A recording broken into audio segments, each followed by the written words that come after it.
vez, boa noite, meus irmãos, a graça e a paz do Senhor Jesus Cristo. Irmãos, vamos abrir a palavra de Deus em Filipenses 4, 22.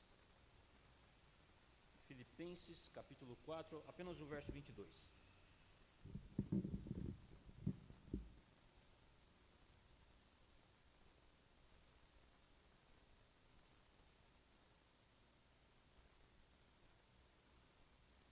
Amém? Diz a palavra de Deus.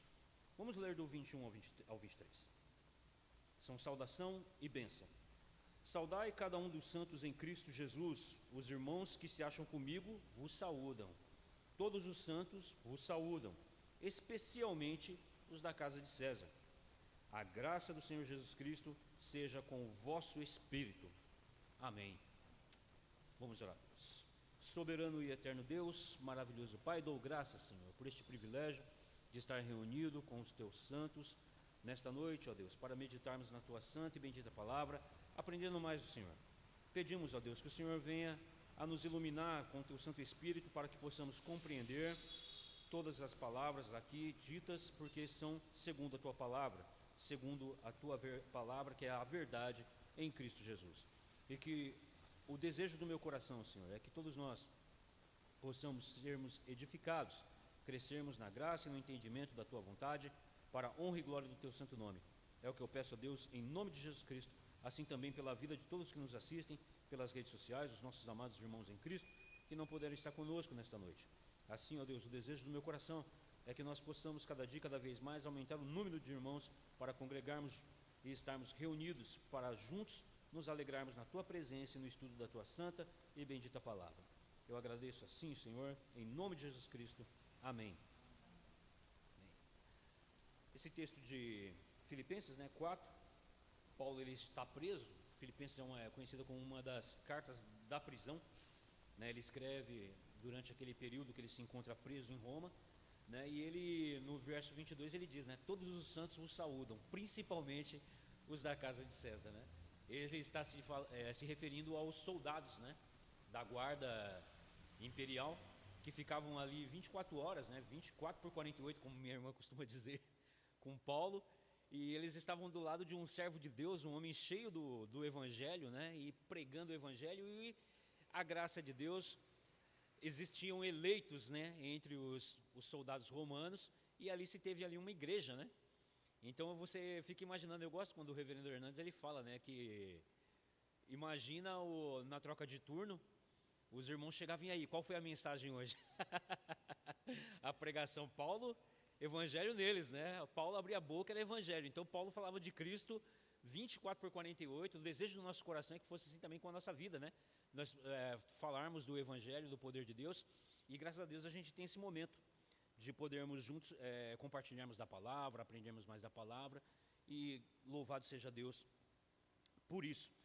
Então, irmãos, nós passamos pela introdução, Nós estamos num breve panorama, e tivemos um panorama. O que é uma visão panorâmica, da Escritura?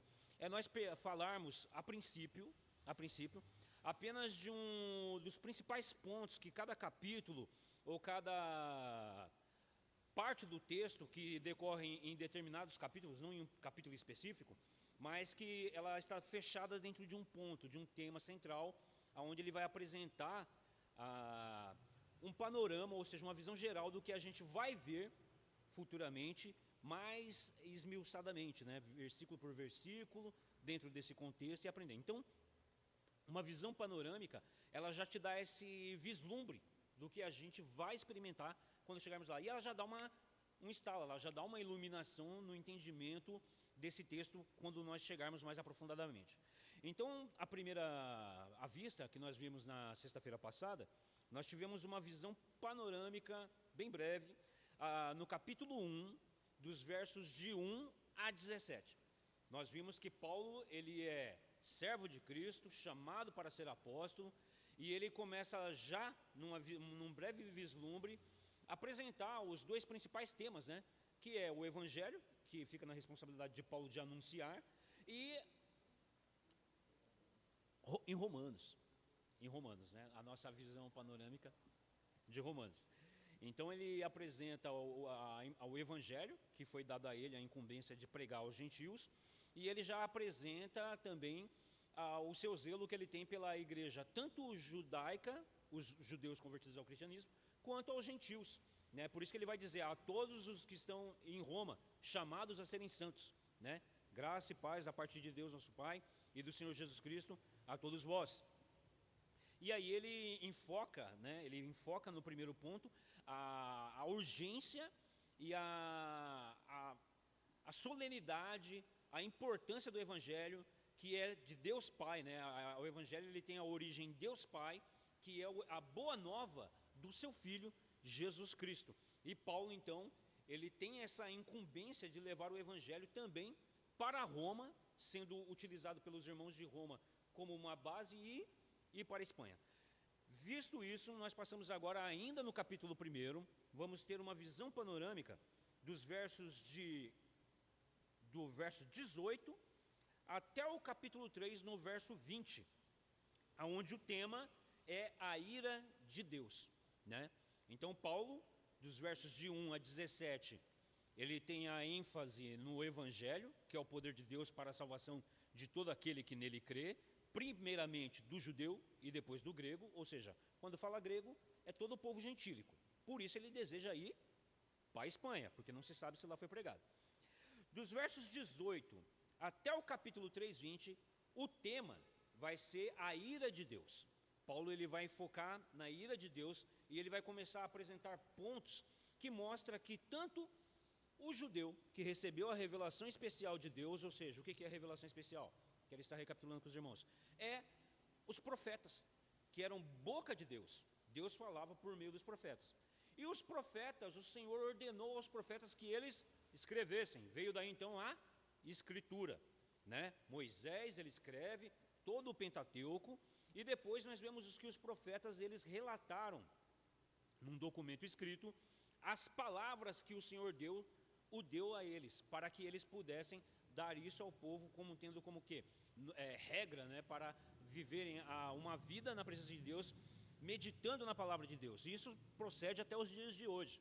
Então Paulo ele vai falar que a ira de Deus ela se revela do céu contra toda injustiça e impiedade sobre todos, porque todos receberam uma revelação da parte de Deus. Quando eu falo revelação, eu não quero dizer assim algo que vem primeiramente em sonhos e visões. Não, Deus ele se revelou especialmente aos judeus e aos gentios por meio de toda a criação, que nós conhecemos como uma revelação geral, né? Com a revelação geral. Então ele todos nós, toda a humanidade, tanto o judeu quanto o gentil, tem um conhecimento de Deus. O problema é que a queda nos fez o quê? Afastar-nos de Deus. Causou a alienação, nos alienou de Deus e nós nos tornamos inimigo de Deus naturalmente por causa dessa condição pecaminosa. Paz, meus irmãos, estamos aqui, eu fiz agora uma breve recapitulação da nossa lição panorâmica passada, e aí eu estou apenas aqui dizendo para os irmãos que nós vamos agora entrar ainda numa visão panorâmica, ainda no capítulo 1, dos versos 18 até o capítulo 3, 20, onde o tema é a ira de Deus. A ira de Deus. Paulo, então, ele vai mostrar que tanto o judeu quanto o gentil, toda a humanidade, ou seja, toda a humanidade no geral, está debaixo da ira de Deus. Mas por quê? O que faz com que nós nos coloquemos como inimigos de Deus ao ponto de sermos dignos de receber a sua ira? O pecado. O pecado ele nos tornou inimigos de Deus e nós somos indesculpáveis à luz da revelação que recebemos cada um da parte de Deus. Porque Deus se revelou aos judeus, primeiramente, especialmente por meio dos profetas da Escritura, e aos gentios, ele se revelou por meio das coisas que foram criadas. O pecado fez isso conosco, lembra? O pecado, todos nós estávamos em Adão, tínhamos comunhão com Deus ali no Éden, e nós desobedecemos em Adão a palavra do Senhor e morremos espiritualmente e consequentemente também fisicamente, né? Então o pecado, ele nos tornou inimigos de Deus, né? O que quer dizer inimigos de Deus? Nós vemos logo de imediato nas atitudes de Adão, né? Ao desobedecer a palavra de Deus, ele se esconde do Senhor, o seu Pai, o seu Criador, com quem ele tinha comunhão todos os dias. Na virada do jardim, o Senhor visitava Adão. O Senhor tinha um diálogo com Adão. Lembra lá de Isaías? O Senhor vai dizer: venha Israel, vamos argumentar, vamos dialogar, e eu tornarei os seus pecados branco como a lã, como a alva lã, como a neve, né? Então o Senhor, ele nos convida a dialogar com ele. Ele nos chama a arrazoar, né? Venha, arrazoemos. Mas qual é a atitude de Adão ao pecar? É fugir da presença do Senhor. Então isso, nós recebemos em Adão as consequências desse pecado, ou seja, de maneira que todos nós nascemos debaixo da culpa do pecado, da transgressão de Adão, que é o nosso cabeça federal, segundo a carne. Cristo, existem dois cabeças federais. Adão é o cabeça federal de toda a humanidade, e Cristo é o cabeça federal de todos os eleitos. Agora, em Cristo, nós temos o quê? De novo, nos achegamos na presença de Deus por meio da fé, né? Por meio do lavar regenerador do sangue de Cristo. Por isso agora nós temos paz com Deus. Capítulo 5, Paulo vai dizer isso, né? Mas agora, justificados pela fé, nós temos paz com Deus. Nós não somos mais inimigos de Deus. Antes nós fugimos da presença do Senhor, mas agora nós temos paz, porque fomos feitos filhos. Então, o nosso irmão, ele começa a apresentar então a ira de Deus a partir do verso 18 do capítulo 1, e nós vamos prosseguindo até o capítulo 3, no verso 20. Até o capítulo 3, o verso 20, Paulo, ele enterra a humanidade, ele nos deixa sem esperança nenhuma, né? Ele nos deixa totalmente no escuro e sem esperança. Ele vai trazer primeiramente a má notícia para a humanidade, né? Então ele começa da seguinte maneira: a revelação da justiça de Deus no Evangelho é necessária em virtude da revelação da sua ira contra toda injustiça. Isso ele destaca, né, no verso 18 mesmo. Quem pode fazer a leitura do verso 18 do capítulo 1? A ira de Deus se revela no céu contra toda impiedade e perversão dos homens que detêm a verdade pela injustiça. Amém. Então nós vemos que Paulo, ele, a partir do verso 17, onde ele está na introdução, né, ele saúda os irmãos, ele se alegra pela fé dos irmãos em Roma, né, ele deseja ir para lá, não vê a hora de poder vê-los, até o momento ele foi impedido. Versos 16 e 17 ele diz que o Evangelho é o poder de Deus para a salvação de todo aquele que nele crê, de maneira que isso é o título, né, é o tema central de toda a epístola, porque de fato é isso que o Evangelho é. Ele é o poder de Deus para a salvação de todo aquele que nele crê. E aí no verso 18 ele já vem, né, parece que com os dois pés no peito. Ele diz, olha, a ira de Deus, né? E nós não vemos, geralmente, ninguém prega, as pessoas não pregam a respeito da ira de Deus, pregam sobre um Deus que é amor, um Deus que é bondoso, mas a ira de Deus é um tema que incomoda muito. E Paulo já começa justamente com esse tema, a ira de Deus. Ele apresenta a ira, e a ira de Deus, nós pregamos como nós chamamos o homem ao arrependimento. As pessoas não pregam arrependimento. Pregar arrependimento é pregar que há um Deus irado, um Deus que se ira o tempo todo. E Paulo então ele começa com essa doutrina, a doutrina da ira de Deus, né? E ela se derrama. Por que ela se derrama? Ela se derrama sobre todos aqueles que detêm a verdade pela injustiça, amordaçam a verdade, né? As pessoas amordaçam a verdade, colocam a verdade num porão, trancam-a debaixo de chaves, de correntes, e as pessoas então, para poder fazer o quê? Dar livre passo ao coração corrompido, que é a injustiça, a impiedade. Impiedade é contra Deus, perversão contra o nosso próximo. Então nós amordaçamos, ainda na nossa natureza caída em Adão, amordaçamos a verdade, porque a verdade procede de Deus, e a verdade incomoda. E se eu sou inimigo de Deus, a última coisa que eu quero é a verdade. Eu quero dar livre margem aos meus pensamentos, às minhas atitudes carnais, mundanas, porque eu nasci nela, eu nasci nesse ambiente. Então é o meu habitat natural. Então ao me deparar com a luz de Deus, da revelação da verdade em Cristo, da verdade de Deus, isso me causa ira, me causa raiva. De novo está falando do evangelho, de novo esse homem vem com essa conversa de que Deus há de estabelecer um dia em de derramar da sua justiça. Eu não quero saber de nada disso, eu quero viver na iniquidade, né? Então a ira de Deus, seu puro e perfeito antagonismo com o mal, volta-se contra todos aqueles que deliberadamente suprimem aquilo que sabem ser a verdade e o certo, a fim de seguirem os seus próprios caminhos. Pois todo mundo tem algum conhecimento de Deus e de sua bondade, seja por meio das coisas criadas, como o texto bem nos apresenta, ou através da consciência,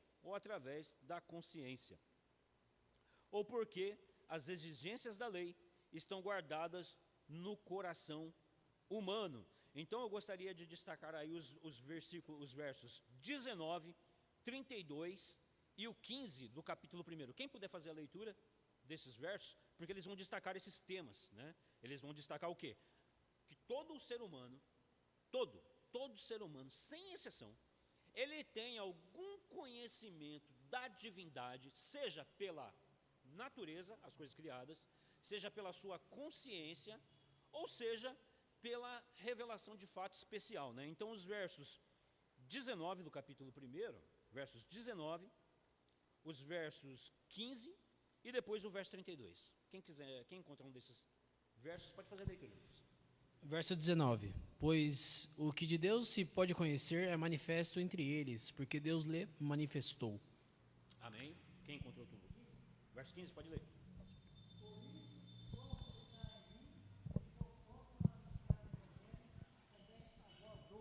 Em Roma. Perdão. Capítulo 2, verso 15. Desculpa, eu pensei que eu confundi aqui. Me desculpe. Então, capítulo 2, versículo 15. 2,15. Estes mostram a norma da lei gravada no seu coração, testemunhando-lhes também a consciência e os seus pensamentos, mutuamente acusando-se ou defendendo-se. Amém. E outro, o verso 32 do capítulo 1. O verso 32 do capítulo 1. Ora, conhecendo eles a sentença de Deus, de que são passíveis de morte os que tais coisas praticam, não somente as fazem, mas também aprovam os que assim procedem. Outro, eu não falei aqui, o verso 17 do capítulo 2. Se o irmão quiser ler. Verso 17 do capítulo 2. Se, porém, tu, que tens por sobrenome judeu, e repousas na lei, e te gloria em Deus. É esse? Somente isso. Então nós vemos aí que Paulo, aqui nós vimos nesse panorama, que ele destacou, aqui o estudioso, alguns pontos, tanto do capítulo 1 quanto do capítulo 2, que mostram que todo o homem tem conhecimento, tem algum conhecimento, ele tem alguma luz foi lançada sobre a vida dele com relação a algo divino. Eu não vou nem dizer assim a um Deus específico, ao Deus todo soberano, que é o nosso estudo aqui, mas ele tem aquele discernimento de superior, algo superior, ou seja, não é algo feito pela mão humana, logo é divino. Divino aqui, uma divindade qualquer que seja, ou seja, conhecimento do que há algo superior, né? Então o homem natural, sem nunca ter frequentado nenhum culto, nenhuma religião, ele ao simples olhar para a criação, ele atribui isso a algo superior. O homem, ao fazer isso, ele está entrando num estado de impiedade contra o Criador. Impiedade. Por quê? Porque ao reconhecer a divindade, ao reconhecer esse valor de superior, ele não dá glória ao Criador. Mas antes ele faz o quê? Ele anula tudo isso e transforma a criatura em divindade. Ou seja, ele vai adorar, ele vai manter ainda, ó, você vê, porque a adoração está ligada ao quê? Ao culto ao divino, está ligado ao culto a um ser superior. Então, ao reconhecer vestígios de superioridade, de divindade na criação, ele anula adorando a criatura ao invés do verdadeiro Criador. Mas como ele pode conhecer o verdadeiro Criador se não foi apresentado? Foi sim. A lei, o verso 17 que nos mostrou, mostra que o homem foi feito por Deus e tinha comunhão com Deus, de maneira que a lei de Deus foi gravada no seu coração. Ele tinha intimidade com Deus. E isso em Adão, lembra? Nós somos o quê? Descendentes de Adão. Descendentes de Adão. Assim como Adão tinha comunhão com Deus, nós tínhamos também em Adão. E ao morrer Adão espiritualmente, nós junto, porque estávamos em Adão, nós ainda preservamos a imagem e semelhança de Deus, a sua lei gravada ainda nos nossos corações. Ela foi disforme por causa da queda, né? A queda, ela nos trincou, ela nos borrou, ela manchou, mas não apagou a imagem e semelhança de Deus em nós. Pode falar, meu irmão. Deixa o microfone para a irmã.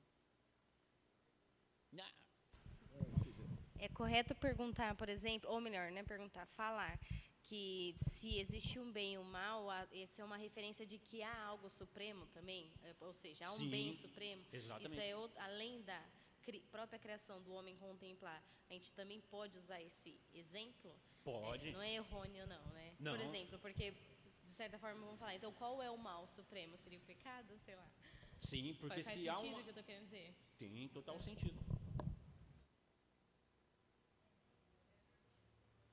Tem total sentido, porque Deus, ele é o nosso referencial. Nós recebemos de Deus a iluminação com relação a todas as coisas excelentes, né? Todas as coisas que são boas. Por isso mesmo Paulo vai dizer, olha, pense nas coisas que são lá do alto, buscar as coisas lá do alto, as coisas que são excelentes. Fazendo isso, vocês poderão o quê? Aprovar as coisas excelentes.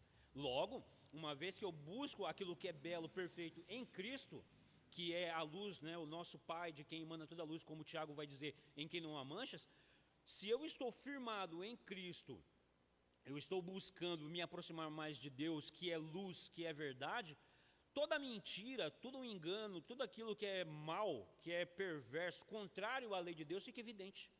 Fica evidente. Então é do Senhor quem procede, é Ele o referencial primeiro. Percebe? Isso aí entra até numa questão filosófica, num pensamento filosófico, que é onde muitos homens, ainda no seu estado adâmico, ou seja, não regenerados, eles têm esse discernimento de que para que eu possa estabelecer um contraste, tem que haver o quê? O primórdio de algo bom e belo. Sócrates vai buscar isso, Platão vai buscar pensar nessas coisas, mas nós sabemos que todas essas coisas convergem em Cristo. Ele é a verdade, Ele é a vida, Ele é o belo, tudo nele converge. Percebe? Nós que estamos em Cristo, temos esse discernimento. Nós temos esse discernimento que vai além, né? Ou seja, você percebeu que ele vai além do mero intelecto humano, vai para algo espiritual. Por quê? Temos a mente de Cristo. É o que Paulo vai dizer lá em 1 Coríntios, né? O homem natural, ele sonda as coisas do próprio Espírito, do Espírito que nele permanece. Mas nós que temos o Espírito de Deus, o Espírito de Cristo em nós, nós discernimos espiritualmente, porque nós temos a mente de Cristo. Mente de Cristo é o Espírito Santo de Deus que em nós habita. Então, o cristão, ele tem uma capacidade cognitiva além, por causa do Espírito Santo de Deus e pela meditação na palavra, que revela o quê? Revela de forma especial, pessoal, o Deus único e soberano nas Sagradas Escrituras. Então nós vemos aqui que nesses versos que nós lemos, debaixo ainda do tema da ira de Deus, todo homem ele se encontra indesculpável porque ele tem algum conhecimento da divindade. Lembra?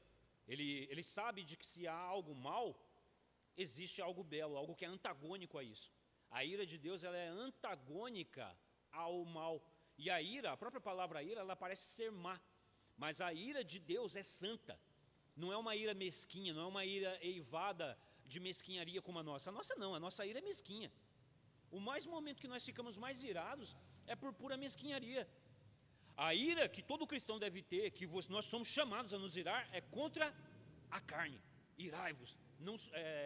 O apóstolo vai dizendo assim, ó, odiai até a roupa manchada pela carne. O pecado. Então essa é a ira que todo cristão deve ter. O crente, lembra das orações imprecatórias? Que muitas pessoas não entendem, como é que pode? Aquilo ali é uma ira santa. E você pode ver que ele coloca essa ira na onde? Na mão de Deus, que é o vingador. Não é ele que se vinga. Ele pode até, eu gosto de o que o pastor Frank Ferreira diz, essa oração ela pode até ter surgido com um ímpeto pecaminoso, porque somos humanos.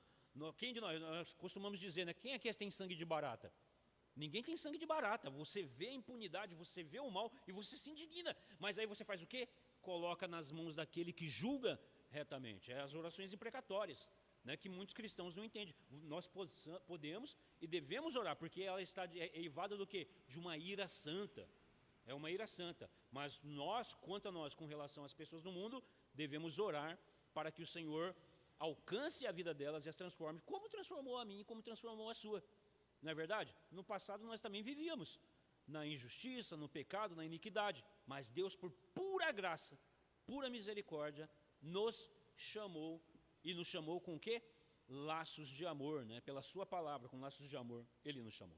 Então nós lemos aí, irmãos, debaixo ainda desse tema, da ira de Deus, nos versos 19, 32, versos 12 do capítulo 2, verso 17 do capítulo 2, que toda a humanidade, todo ser humano, recebeu alguma luz com relação à revelação de Deus. E ele fez o que com isso? Ele afogou, ele amordaçou, ele colocou num porão, ele cauterizou a sua mente e disse, eu não quero saber disso, eu vou dar livre margem ao meu coração corrompido. Assim o apóstolo divide a raça humana em 3 grupos distintos. Quais são esses 3 grupos? A sociedade gentílica, depravada, capítulo 1 dos versos 18 a 32. No capítulo 1, dos versos 18 até o 32, Paulo ele está voltando, lembra que ele está escrevendo essa epístola não em Roma, ele está escrevendo essa epístola lá em Corinto, lá na Grécia.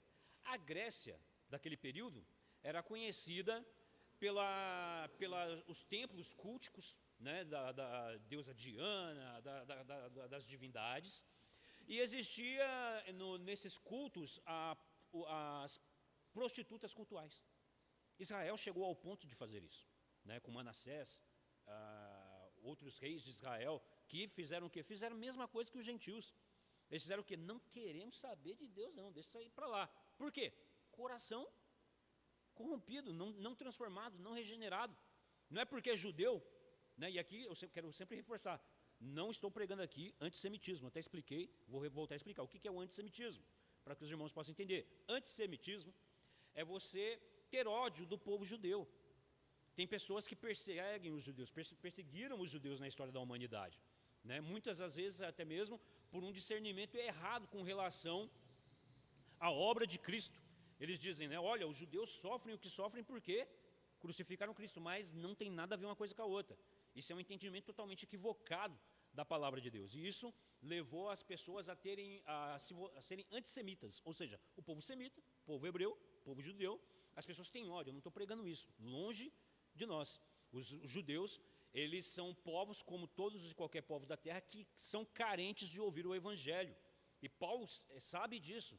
Por isso ele vai dizer, o evangelho é o poder de Deus para a salvação primeiro do judeu.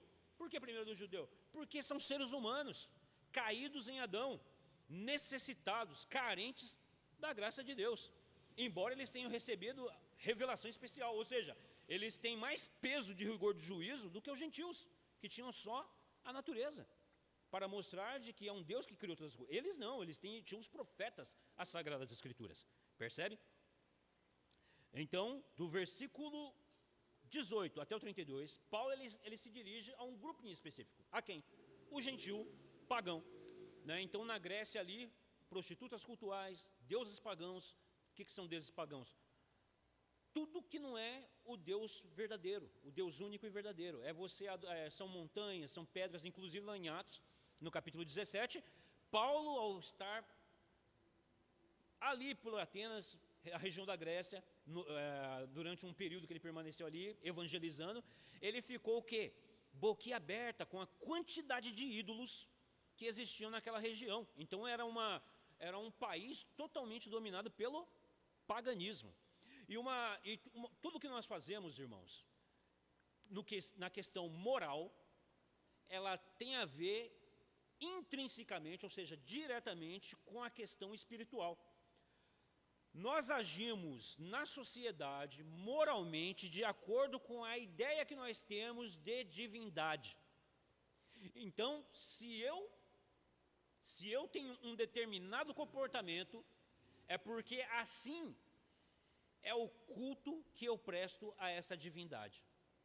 Interessante isso, né? Porque tem pessoas que são ateias, elas não creem em nenhum tipo de divindade. E então, ao fazerem isso, elas fazem um culto a si mesmas. Si mesmas. E elas fazem um culto moralista. Elas fazem um culto moralista, que é o segundo grupo. O nosso segundo grupo, qual é o nosso segundo grupo de pessoas? Os críticos moralistas, sejam judeus ou gentios, capítulo 2, versos de 1 a 16. É esse grupo especial, que é formado tanto por judeus, quanto por gentios. Percebe? O moralista, quem que é o moralista? O moralista, ele olha para mim, olha para vocês aqui que são religiosos, ele olha para outras pessoas que cultuam divindades pagãs, e ele fala, eu não preciso de amigo imaginário para ser uma boa pessoa. Você já ouviu isso? Eu já ouvi isso. Vocês precisam de um amigo imaginário para vocês ser isso. Você precisa de uma ameaça de inferno para vocês serem bons. Eu não. Ou seja, está percebendo o culto de si mesmo? O moralista, ele é isso. Ainda bem que eu não preciso de religião, eu não preciso disso. Pastor roubando dinheiro, né? Padre pedófilo, né? Ele vai falar das religiões africanas, ficam aí sujando calçada com essas oferendas, sujando o mar. Eu não preciso nada disso. Eu sei que eu tive um bom pai, uma boa mãe, eu tenho educação. Eu não preciso disso, não. A vida se resume a isso aqui mesmo, morreu, acabou, é isso mesmo. O que importa é ter uma vida boa aqui. Esse é o moralista. Então o moralista, ele já vem desde esse período, desde o primeiro século, antecede. Alguns estudiosos, inclusive, vão dizer que aqui Paulo está se dirigindo a Sêneca. Sêneca foi um estoico, né? Um pensador do estoicismo. O estoicismo, inclusive, muitas pessoas dizem assim, o estoicismo se tornou uma religião. Se tornou uma religião. Porque ela vai apresentar o estoicismo, pontos principalmente voltados para essa questão social e étnica, né? De você ser uma boa pessoa. Ora, o evangelho, ele sobressai o estoicismo, ele vai muito além. O estoicismo, tudo o que o estoicismo apresentar, o evangelho apresenta muito mais superior. Muito mais superior. Apresenta muito mais e com muito mais riqueza o evangelho vai apresentar. E qual é então o terceiro tipo de pessoa? E então ele conclui acusando toda a raça humana, capítulo 3. E os judeus, perdão, irmãos. O gentil, né, o gentil moralista, e os judeus instruídos e autoconfiantes. Aí ele vai pegar agora quem? O religioso. E não é um religioso qualquer, é o religioso que tem conhecimento do Deus único e verdadeiro. E aí ele se dirige diretamente a quem?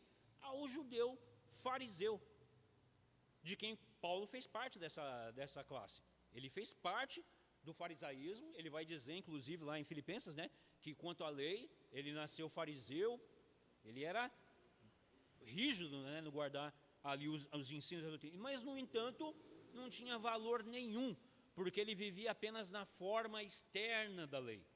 Ele se achava já sendo merecedor do favor divino pelo simples fato de ele ser um legalista, né, uma pessoa que guardava no mais profundo rigor das normas externas da lei, até que ele disse que ele leu a lei que dizia não cobiçarás, e aí a casa caiu, porque é fórum íntimo, né? É fórum íntimo, não tem como querer disfarçar, e o Espírito Santo de Deus constrange, e o aquebranta, o próprio Cristo, e aí ele, de fato, tem um encontro com Cristo, né? E aí ele faz uma nova releitura. Nós estávamos até discutindo isso, né? Na sexta-feira passada, ficamos aqui até tarde, conversando a respeito disso. Ele teve um encontro com Cristo, e o próprio Cristo pegou Paulo pela mão e falou: Paulo, vamos ler a Bíblia de novo. E aí Paulo leu de novo, e ele viu que todo o trecho da Escritura falava de Cristo, falava da condição do homem de pecador, debaixo do pecado, da culpa do pecado, e sujeito à ira de Deus. Paulo entendeu, ele compreendeu, e aí ele sai agora confirmando na Escritura de que Jesus Cristo é o Filho de Deus, e é somente por meio de Jesus Cristo que nós temos o que agora? Paz com Deus, né? Os judeus, então, do capítulo 2, dos versos 17 até o capítulo 3:8, dos versos 17 do capítulo 2 até o capítulo 3, no verso 8, Paulo ele vai ter uma conversa profunda com o judeu, com esse judeu religioso, que se diz o quê? Mestre da lei, guia de crianças, de perdidos, que ele é instruído na lei, na sabedoria divina, mas que, no entanto, ele ensina os outros, mas ele mesmo não ensina a ele mesmo. Paulo vai pegar essa hipocrisia, esse contrassenso tão arrogante, e vai descascar esse sujeito, Então, recapitulando com os irmãos, dos versos 18 até o capítulo 3, no verso 20, Paulo ele vai dialogar ali com três classes de pessoas, Ele está se dirigindo ao gentil, pagão mesmo, o gentil pagão, que vive na imoralidade, ele aplaude isso, ele quer cada vez mais entrar nisso. Depois ele vai para um segundo grupo de pessoa, que é tanto o gentil quanto o judeu, que é o moralista. E nós vemos aqui que o moralista, ele presta culto a si mesmo, por causa que ele tem um discernimento moral, e ele já se jacta, ou seja, já se julga a si mesmo como uma pessoa superior às demais. E aí o terceiro grupo de pessoas é o judeu religioso, aquele que recebeu de Deus a revelação especial de Deus. Ele não tem apenas um conhecimento de Deus geral, ele tem um conhecimento especial, ou seja, pessoal. Ele tem aquele conhecimento de Deus falando: eu quero que você faça isso, isso e isso. Eu não quero que você faça isso e isso e isso. E por que eu não quero que você faça isso? Porque isso ofende a minha santidade. Somente eles receberam isso. Somente os judeus. A primeiro momento, exatamente, a primeiro momento na humanidade geral, apenas eles receberam esse tipo de revelação. Todo o resto do mundo tinha apenas a revelação geral. Apenas a revelação geral. Então conclui acusando toda a raça humana. Capítulo 3, versos de 9 a 20. Ele enterra todo mundo debaixo do pecado. Todo mundo está debaixo do pecado. Nos encontramos, então, se nós lendo, se o livro, a carta de Paulo aos Romanos, ela finalizasse no capítulo 3, no verso 20, ia ser um dos textos da Escritura que ninguém ia querer ler. Ninguém ia pregar. O pessoal ia falar: olha, aqui termina no escuro, estamos tudo condenados, nós não íamos saber como lidar com esse texto, né? Em cada caso, o seu argumento... E então conclui acusando toda a raça humana, no capítulo 3, nos versos de 9 a 20. Em cada caso, o seu argumento é o mesmo, que ninguém vive à altura do conhecimento que tem, nem mesmo os privilégios especiais dos judeus isentam do juízo divino. Porque lembra que nós estávamos falando? Ninguém, irmãos, é julgado pelo que não conhece. Ninguém é questionado pelo que não conhece. Ninguém é pesado, é medido pelo que não tem. Todos nós somos pesados, medidos. Lembra de Daniel? Pesado foste e achado em falta, né?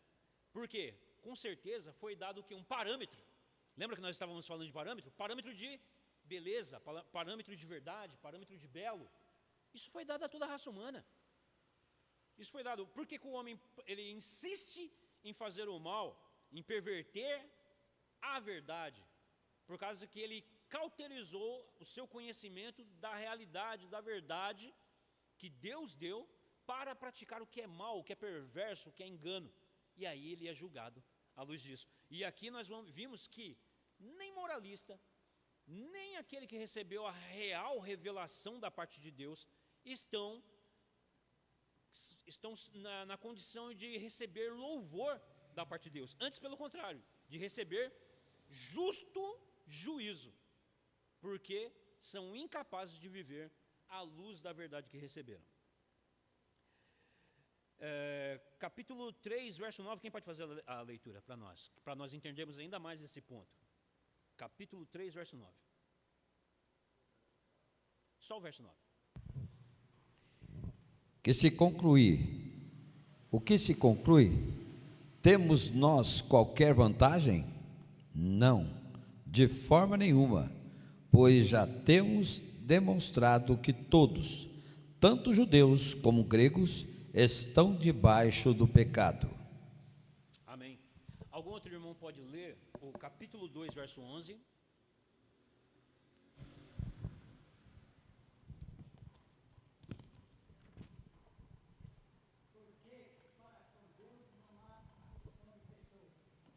Amém. Então você vê aí, Paulo ele deixa claro, ele fala, olha, Deus não faz acepção de ninguém.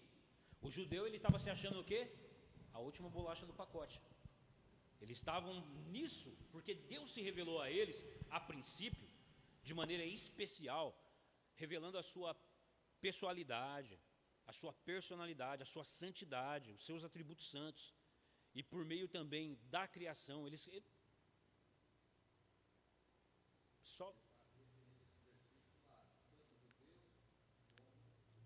Exatamente. Então Deus não faz acepção de ninguém. De ninguém.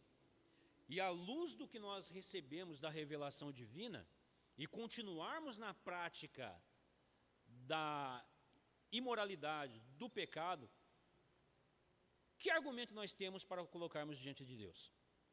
Nenhum. Nenhum. Tanto o judeu, que recebeu de Deus a lei, os profetas, quanto os gentios, que receberam a revelação apenas geral. E isso já nos dá a resposta àquela pergunta que todos nós fizemos, e ouvimos as pessoas fazer. Mas e as pessoas que estão lá no meio do mato, que nunca ouviram falar do Evangelho, e aquelas pessoas que estão, os índios, né? Essas pessoas que vivem, ele tem sim, ele tem conhecimento da divindade, tanto pela natureza, quanto pela consciência, o coração, porque o tempo todo Deus fala por meio da sua lei gravada no nosso coração quando nós vamos praticar algo bom ou algo ruim. O que é certo e o que é errado. Quer ver um exemplo disso? Obedece teu pai e tua mãe.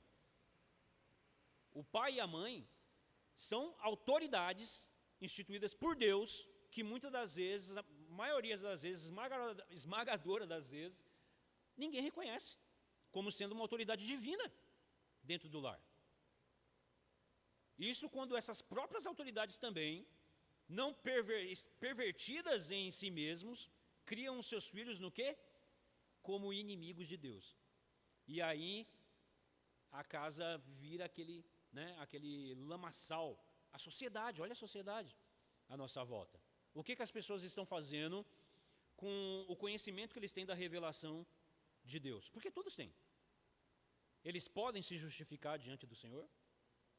Naquele grande dia, poderá um juiz, uma grande autoridade, um grande intelectual, um grande filósofo, um grande pensador, poderá argumentar com o Senhor, mas eu não sabia. Ou ele poderá então se argumentar com Deus moralmente. Mas olha, eu dei comida para o pobre, eu dei água, nunca me prostituí. Tem selfie minha dando cesta básica lá nas redes sociais. Você percebe como toda a humanidade, toda a sociedade, ela age exatamente do que Paulo está retratando no primeiro século. Paulo ele está em Corinto, ele está olhando a sociedade, ele está vendo tudo isso. Ele está vendo Sêneca ensinando moralidade, ele está vendo os estoicos. Lembra lá em Atenas, ele discutia com os estoicos e com os epicureus, os filósofos da época, e todos eles estavam em quê? Certos da sua verdade investigativa, intelectual, filosófica com relação ao mundo que eles estavam observando, e estavam certos de que, olha, não precisamos de nada mais além disso. Isso aqui está correto. Isso aqui está correto. O judeu, nós somos filhos de Abraão. Percebe? E aí Paulo me vem e fala, olha, está todo mundo condenado. Está todo mundo soterrado debaixo do pecado, e o destino que vocês merecem é condenação eterna. Né? Pois ele diz, pois em Deus não há parcialidade, 2:11. Todos os seres humanos são pecadores, culpados, indesculpáveis diante de Deus. O quadro que ele apresenta é de completa escuridão. É um quadro escuro, você percebe? Então, irmãos, aqui nós finalizamos uma breve visão panorâmica do capítulo 1 até o verso 17, apresentação, saudação, a ênfase em apresentar o evangelho que Deus deu com relação ao seu Filho, né? Porque é o poder de Deus para a salvação de todo o que crê. Primeiramente, do judeu. Já começou, já iluminou mais o capítulo 3, que fala do quê? Fala do pagão, fala do moralista e fala do judeu religioso. Então a salvação primeiro do judeu e depois do grego. Grego aqui se referindo a toda raça humana que não é, fora os judeus, né? O povo judaico. E aí então ele apresenta no capítulo 3, do verso 21 até o capítulo 8, 39, a graça de Deus. A ênfase vai ser agora na graça. Mas agora, tudo tem um mais, né? Tudo tem um mais. Geralmente a gente está conversando, mas, aí você, né? O mas é que sempre ele joga água na fervura, né? Mas graças a Deus por esse mas, porque se não fosse esse mas, os irmãos perceberam que no capítulo, olha, até o capítulo 3, no verso 20, não tem luz. Ele pegou todo mundo aí e falou, está todo mundo condenado. Em nenhum momento Paulo apresenta uma centelha de luz. Em todo momento ele está enterrando, você está condenado por causa disso, a tua consciência te culpa. Você é moralista, você acha que está tudo certo? Isso só pesa de juízo sobre a sua vida naquele grande dia na presença de Deus. O religioso pagão, adorando as suas divindades, isso é tudo engano, isso é mentira, isso é perversão, isso é impiedade. Impiedade é isso. O que é impiedade? É destronar a Deus. Impiedade é que se nós pudéssemos, se nós tivéssemos essa capacidade, na nossa condição caída, a gente subiria até o céu e derrubaria Deus do trono. Se tivéssemos essa capacidade, o ser humano fazia isso. Tanto é que está lá Apocalipse, né? E o Senhor derrama o cálice da ira sobre os ímpios, eles mordem a língua de dor, mas blasfemam contra o santo. Não se arrependem. Por que não se arrepende? Porque não quer, é impossível, se não for pela graça, pelo poder do Espírito Santo de Deus, nos trazer da sepultura. E aí então, no capítulo 3, do verso 21 até o capítulo 8, esse mas, ele traz aquele alívio, aquele ufa, né? Ufa. E aí ele diz da seguinte maneira, o mas agora, de 3:21, é um dos maiores adversativos encontrados na Bíblia, pois denota que em meio à treva universal do pecado e da culpabilidade humana, brilhou a luz do Evangelho. Uma vez mais, Paulo a chama de a justiça de ou que provém de Deus, como em 1:17. Quem pode fazer a leitura do capítulo 3, verso 21?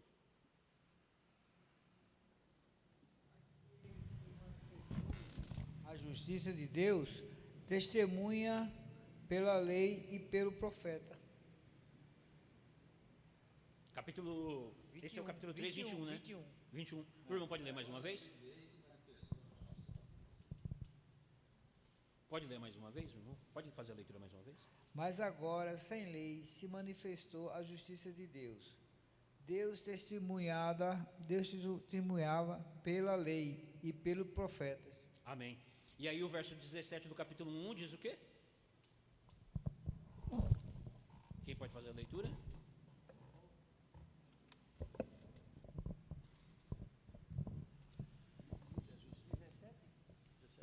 1:17. Capítulo 1, verso 17. Visto que a justiça de Deus se revela no Evangelho, de fé em fé, como está escrito, o justo viverá por fé. Amém. Então nós vemos aí que Paulo, quando ele traz esse agora, esse mais agora, a justiça de Deus, ela se manifesta no Evangelho. E o Evangelho é Cristo crucificado. É Cristo crucificado. Isso é o Evangelho. Você quer o Evangelho, é isso. É Jesus Cristo, o Filho de Deus, Deus feito carne, que encarnou, calçou as nossas chinelas. Ele lutou a nossa luta. Ele andou nessa terra, teve fome. Foi tentado, Hebreus vai dizer que em todas as coisas ele foi tentado, para socorrer a homens, porque ele não socorre a anjos, mas os filhos de Abraão, porque Abraão teve fé que lhe foi imputada para a justiça. Fé essa que nós temos, nos foi imputada a justiça de Cristo. Justiça de Cristo. Então agora, sem lei, ou seja, sem o Antigo Testamento, a pregação do Antigo Testamento, mas pela lei, pela pregação do que a lei pregava, que anunciava o Cristo, que apontava para Cristo, pela lei é anunciada agora, mas sem lei, você percebe, parece contraditório, né? Mas agora sem lei,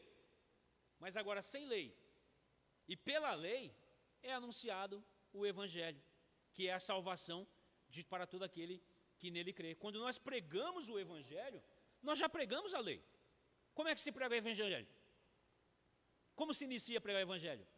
Arrependei-vos. A palavra arrependei-vos, ela causa um choque. Quando você convoca uma pessoa ao arrependimento, você está falando o quê? Você está mostrando o contraponto. Existe algo bom, belo, perfeito, que você não está alcançando. Você é chamado a alcançar esse padrão. Quem falou para você que você não é para alcançar esse padrão? É para alcançar esse padrão. Só que nós não conseguimos. Por isso, condenação moral, condenação religiosa.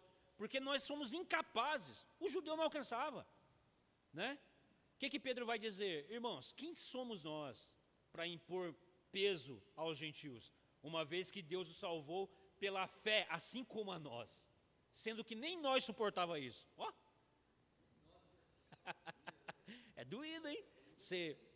Por que então que eles insistiam naquilo? Não com conhecimento para a justiça de Deus, mas era puramente justiça própria.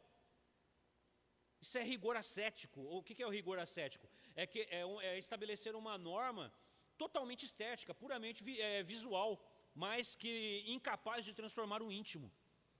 Isso é andar de forma ascética, legalista. O que é o legalismo?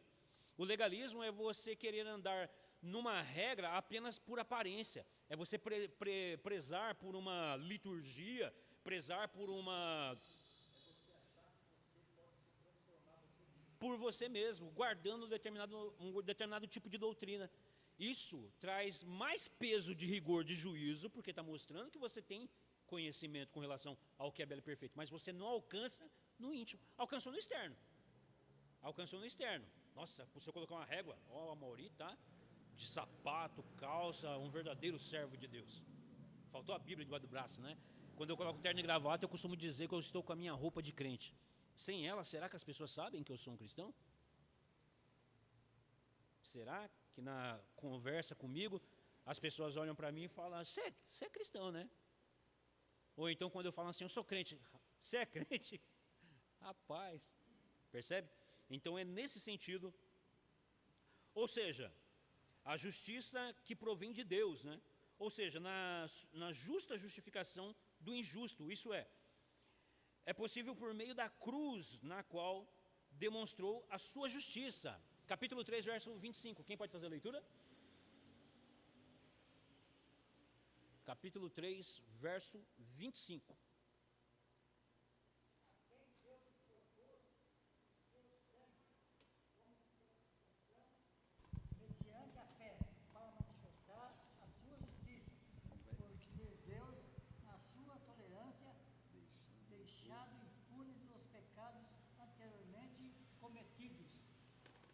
como também em seu amor.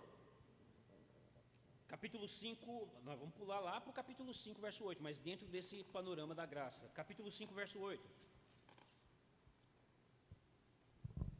Mas Deus prova o seu próprio amor para conosco pelo fato de ter Cristo morrido por nós, sendo nós ainda pecadores. 3:22. Quem pode fazer a leitura?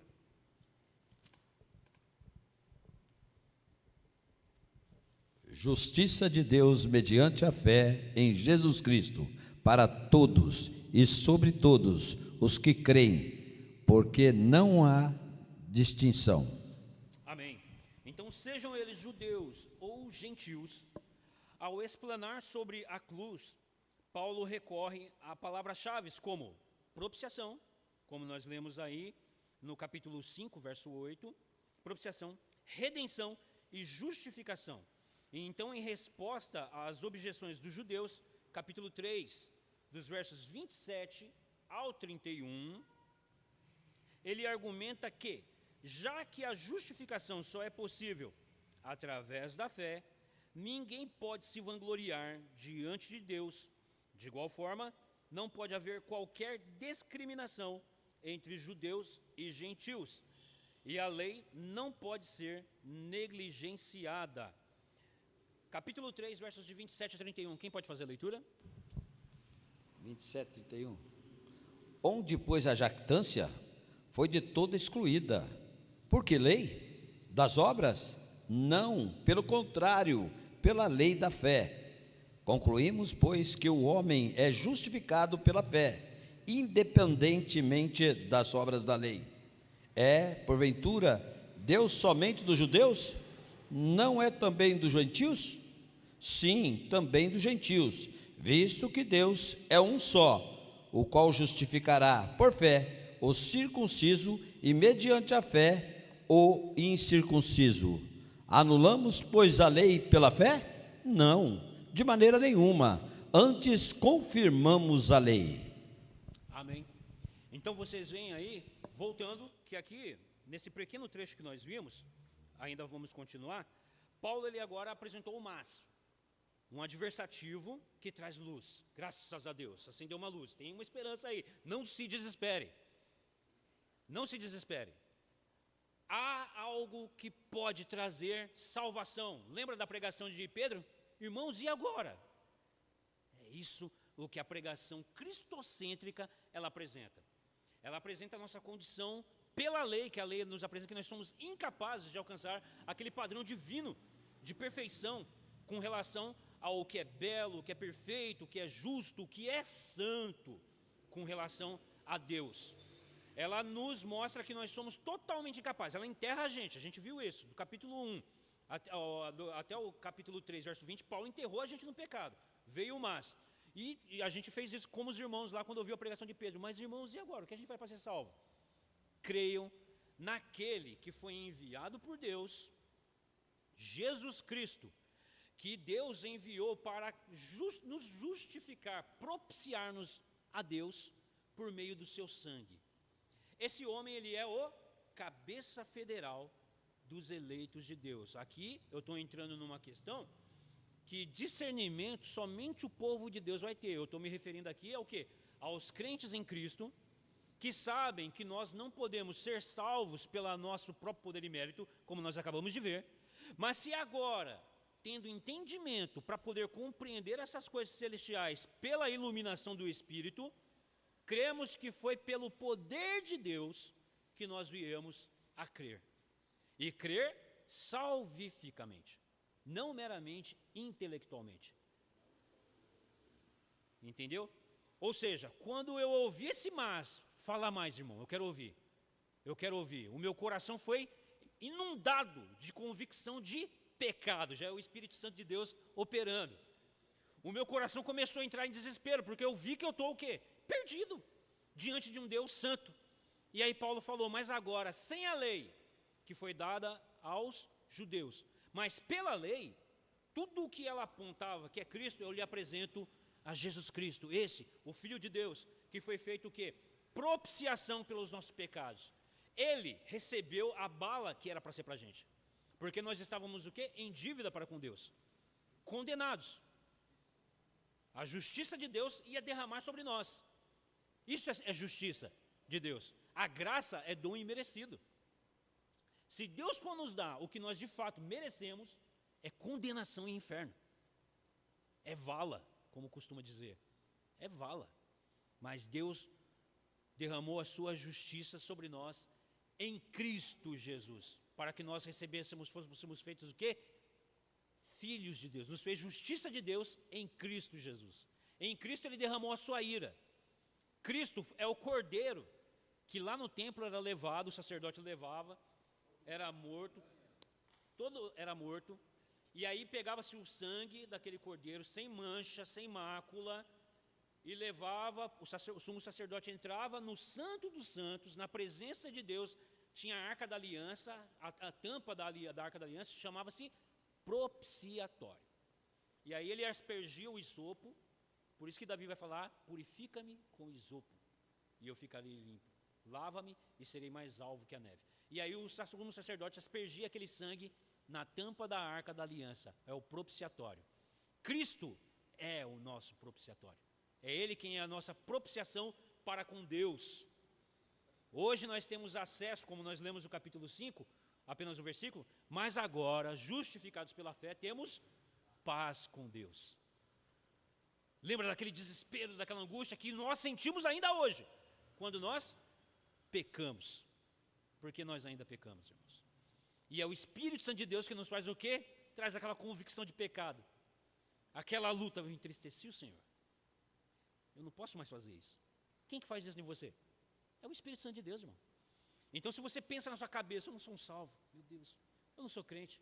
Você é, porque é o Espírito Santo de Deus que faz isso em você. Porque se você não fosse, você ia pecar mais e mais, continuar pecando, você ia para a galera. Você ia de braço aberto. Você ia ser o fariseu, que Jesus condena. Ouçam tudo o que eles vos falam, mas não façam o que eles fazem. Jesus aprova a doutrina, o ensino, mas condena a vida prática daqueles homens. Paulo teve esse encontro com Cristo e o Senhor revelou quem era Paulo. Mas o Senhor deu a ele o quê? Convicção de pecado. O Senhor deu a ele, pelo poder do Evangelho, caiu-lhe o quê? O texto vai dizer lá no capítulo 9, caiu-lhe as escamas dos olhos. Caiu a minha, caiu a sua, irmão. Caiu a de todos aqueles que tiveram um encontro com Cristo e pelo poder do Evangelho fomos salvos. Então, como o estudioso vai nos dizer, ele traz palavras como propiciação, redenção, justificação, que nós vamos ver quando nós adentrarmos mais a fundo no estudo da epístola. Então, ele argumenta que, já que a justificação só é possível através da fé, ninguém pode se vangloriar diante de Deus. De igual forma, não pode haver qualquer discriminação entre judeu, gentios, e a lei não pode ser negligenciada.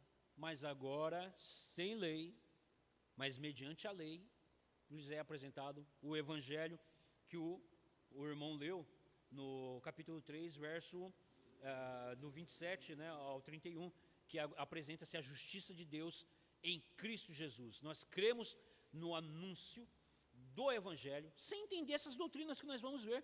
Nós não entendemos profundamente, mas por que nós cremos salvificamente?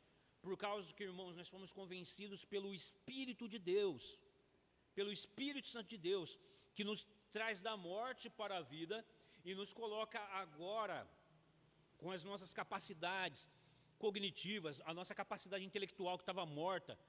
A gente vivia para quê? Para fazer as vontades da carne e do pensamento. Qual é o pensamento que inunda a nossa cabeça? O meu inunda direto, eu falo por mim. É muito pensamento ruim, irmão. A vida do crente é um combate, é uma batalha, é constantemente um confronto, percebe? Mas antes eu era o quê? Entregue a esses pensamentos. Eu vivia neles de maneira que estava quase cauterizando. Por que não cauterizou? O que é cauterizar? Cauterizar é o ponto de nada te incomoda mais, nem a consciência. Por quê? O próprio Deus te entregou, falou, é assim que você quer viver? Então vai.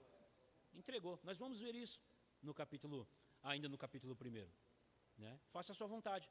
Mas por que agora em nós ainda continua esse combate? Porque nos foi dado o Espírito Santo de Deus, que confronta a nossa carne, o nosso pensamento, para que nós não venhamos a fazer o que é do nosso querer. Capítulo 8. Capítulo 8. Você percebe? A doutrina que vai sendo apresentada, isso vai nos dando o quê? Consciência de quem nós somos. A Escritura é isso. A Escritura é mostrar para nós agora que nós somos o quê? Cidadão do céu. Você não é mais cidadão dessa terra. Somos ainda cidadãos dessa terra, mas somos o quê? Peregrinos, passageiros aqui. E é curto, hein? É curto. A gente, no mais tardar, o que o Salmo 91 de Moisés vai dizer, né? Que a vida do homem, no mais tardar 80, 90 anos, o resto é enfado, canseira. 70, né? 70, 80, o resto é enfado e canseira. Mas o que faz um irmão em Cristo estar revigorado todo dia e permanecer? Porque ele tem vida eterna em Cristo. Ele já não mais tem apenas esse mundo como o moralista, né? Não, a vida é aqui mesmo, se resume a isso, né? E geralmente ele gosta de dizer isso da boca cheia quando ele tem bens materiais. E você vai lá para a parábola do... Exatamente, você vê lá da parábola do rico, que ele fala, olha, os celeiros estão cheios, olha a quantidade dos meus bens, digo à minha alma, descansa e goza. E aí veio a palavra, louco, ainda hoje te pedirão a tua alma. E o que tens, para quem irá? Percebe? Então, aquele que está em Cristo, ele tem essa riqueza, mesmo que ele esteja no sofrimento, na dor, na luta. Capítulo 5, porque o Espírito Santo de Deus derrama nos nossos corações o quê? A perseverança, o amor, a Escritura, que é pregada todo domingo, que nos é ensinada, para dar esperança, fortalecimento, é a armadura de Deus que nós devemos nos revestir. E depois de fazer tudo isso, ficar o quê? Firmes, inabaláveis. Amém, meus irmãos? Então a gente finaliza por aqui, devido ao horário. Nós ainda estamos então numa visão panorâmica. Então os irmãos já têm tipo como se eu estivesse abrindo a despensa e mostrando para os irmãos o tempero, né? Olha o que eu vou usar no prato de comida, né?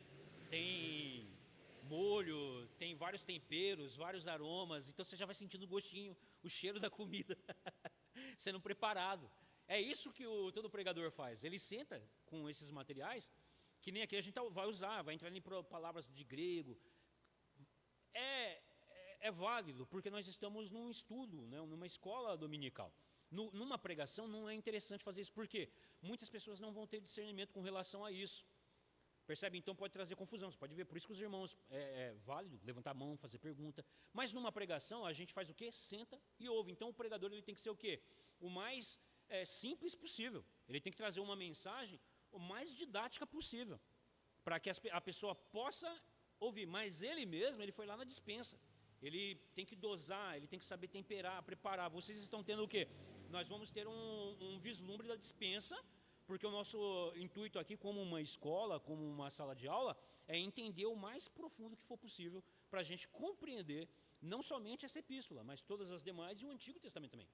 Então palavras como ele citou aqui, propiciação, redenção, justificação, são doutrinas profundas, com significado profundo, que sem o entendimento delas, nós não iremos conseguir entender o Evangelho. Não entenderemos o Evangelho. E o Evangelho, ele deve ser entendido. Como nós falamos, nós chegamos na fé sedentos por Cristo. E o Senhor Jesus Cristo diz, aquele que me ama, guarda os meus mandamentos. E para guardar os meus mandamentos, é necessário que busque conhecer ao Senhor que deu os mandamentos. Por isso, quando ele aparece aos discípulos no caminho de Emaús, qual é a repreensão que o Senhor Jesus Cristo dá a ele? Ô nécios. Nécios quer dizer tolo. Né? Acaso não sabeis que é de mim que a Escritura fala? Então como é que você vai adorar a um Deus que você não conhece? Como é que você vai adorar, cultuar um Deus que está o tempo todo falando com você e você está tampando o ouvido, está e é salvo? Mas está o quê? Negligenciando os meios de graça. Está negligenciando. É o filho velho do pai, que falou, eu estou aqui o tempo todo com o senhor nunca matou um cordeiro para mim. Ele falou, filho, tudo isso é seu. Ó, tinha riqueza, estava passando fome. Tinha tudo, tinha as condições. Então assim somos nós, irmãos. Percebe como a Bíblia, o tempo todo ela fala com a gente? Então se a gente, irmãos, a gente tem que se apossar, como diz, né? Se aposse da vitória em Cristo, porque essa graça já não foi dada. Amém? Então eu encerro, meus irmãos, eu passo a palavra ao presbítero Davi, que estará encerrando esse estudo. Amém? Deus abençoe os irmãos. Até a próxima.